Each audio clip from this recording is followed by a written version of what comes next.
स्वागत आहे तुमचं नायराज कलेक्शन या युट्यूब चॅनल मध्ये। बघा कसली सुंदर सीमर फॅब्रिक मध्ये जबरदस्त फॅब्रिक आता सर्वात जास्त ट्रेंडिंग आहे ते म्हणजे हे कटवर्क बॉर्डर।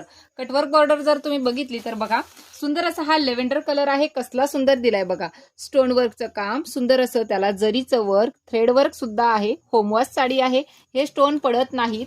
त्यानंतर हे बघा वर्क तर बघा, आणि साडीला सगळ्यात जबरदस्त अशी शाईन आहे। हे मध्ये बघसाल तर हे सुद्धा जवळून दाखव, हे सुद्धा सुंदर असं थ्रेडचं काम केलंय बघा। साडीला जबरदस्त शाईन आहे। कलर जातोय लेव्हेंडर, पुढचे रंग बघा। ऑफर प्राइस देणार आहे तुम्हाला या साडीची जबरदस्त बघा। वाव असा रेड कलर, सुंदर असा हा पार्टीवेअर पीस आहे। डिस्क्रिप्शन मध्ये बुकिंग नंबर देते, साडीचा स्क्रीनशॉट घेऊन बुकिंग करायचंय। सुंदर असा हा पार्टीवेअर पीस आहे। दिवाळी येते, दिवाळीसाठी तर जबरदस्त आहे। 4 दिवस 4 वेगवेगळ्या साड्या नेसायच्या आहेत, तर त्यापैकी हा एक घेतलाच पाहिजे। तर चला पटकन बुकिंग करायची, डिस्क्रिप्शन मध्ये बुकिंग नंबर देते, साडीचा स्क्रीनशॉट, पेमेंटचा स्क्रीनशॉट। Okay, thank you.